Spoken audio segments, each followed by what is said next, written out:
New York does this. I love when, like, it's so subtle, but I love when these women have complete breakdowns in fights and they are wearing these costumes. New York always does Oh it yeah. for Halloween. Jersey doesn't really do that, but it's like, I No. mean, just you take a step back, you're like, Dorit's in this hat, she's in the antlers, Kyle, and they're having this major fight. It's like, I just, does anyone else Yeah, and find some this of and humorous?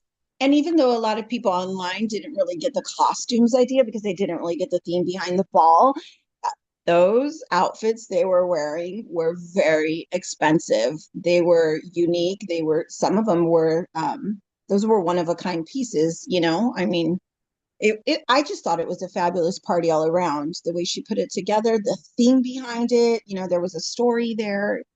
Um, I I loved it all. She did also really quick, before we move forward in that kitchen, Sutton discusses reconnecting with Kyle, how they had dinner and everything after 10 minutes fell into place. And I felt that was very genuine because she, you know, talked about how she would go online shopping and Kyle would pop into her mind and you know, she genuinely missed her. So I like that they reconnected and I like that, you know, they showed us that up front.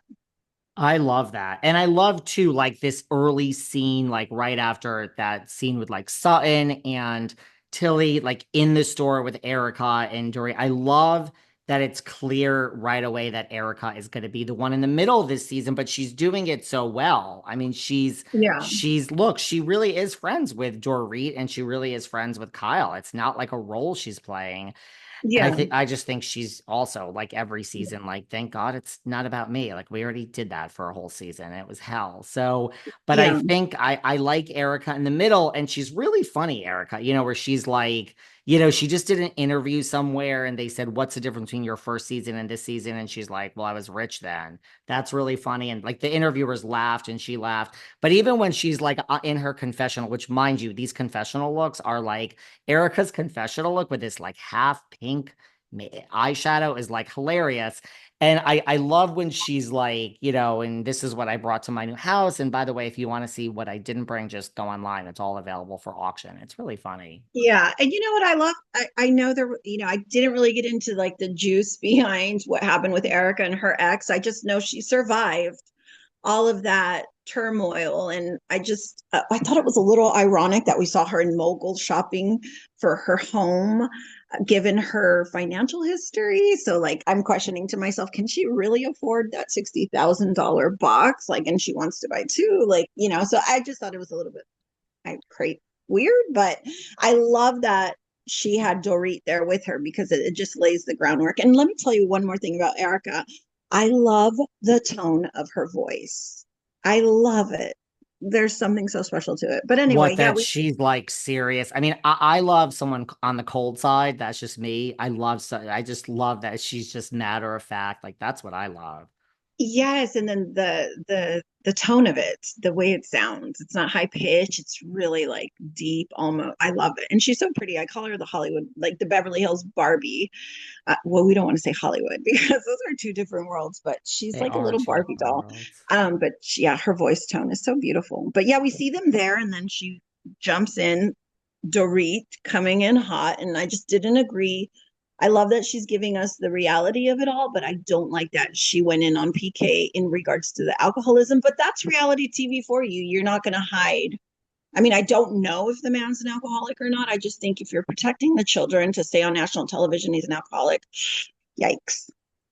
Yikes. And I mean, listen, I mean, there's not that I would reveal private things that PK told me that night that he didn't want on air, but like, he says great things about Dorit. Like, you know what I mean? I don't know. I loved PK. I thought he was such an upstanding guy. Yeah. Yeah, you know what? He seems like he was really understanding too of everything that Dorit wanted. He always was so supportive, and it's crazy that this is going down and it's happening. And I know Dorit goes into how in the season we're going to see, like she was pretty much pretending, like even at the last reunion where she's like, "Oh, it's all good," and everybody looked at her like, "What?" Like I'm happy for her that she doesn't have to pretend anymore, that she can live the reality out loud because that's got to be so liberating. It's gotta be so liberating. I agree. And I mean, I just don't understand.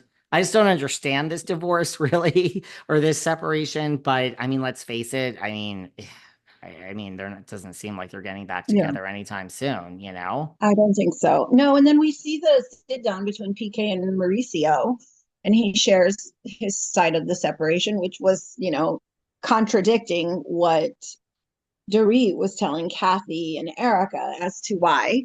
But anyway, and then he shares that Kyle texted him. What did you think about that?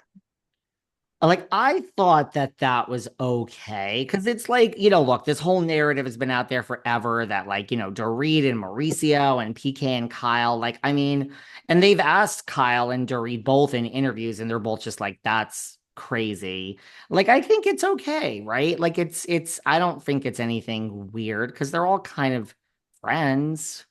Yeah, yeah. It Well, doesn't I was just bother I me. was just thinking like the fact that Kyle texted PK and she didn't text. I mean, she mentioned this on the after show.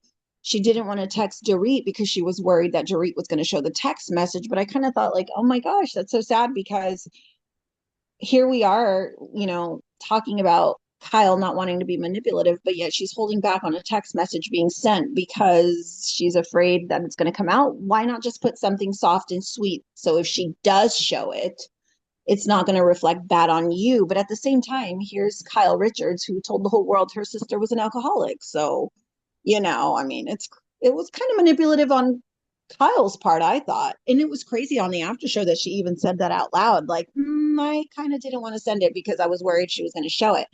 So I just, and it was so sad too to watch Dorit say nobody texted her after the separation went public. That was really sad.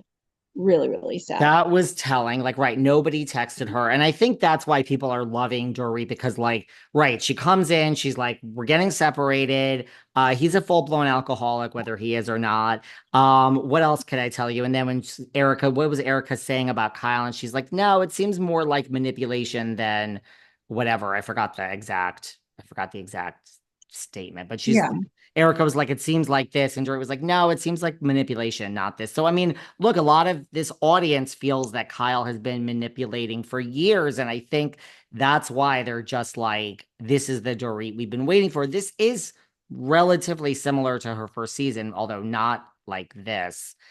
I just Yeah. think, look, obviously, Alex Baskin and producers said, look, it's all real, but obviously they said, just come in and just be real and just let it out. And so, like, we have your back, and I think she just seems like she feels empowered to, like, okay, let me tell you. Look, there are a lot of people saying, which I think is bullshit, which she's been asked, like, you were on the chopping block, you were on the verge of getting fired, and here you are. I mean, this is obviously not for a storyline. It's all real. And so I don't know, we're now upset that she's like just coming in hot. Like, if she wasn't, we would be like Kyle last season, where people are like, you're not telling us about Mauricio or Morgan or anything. You want that type of season? I don't think so. Yeah.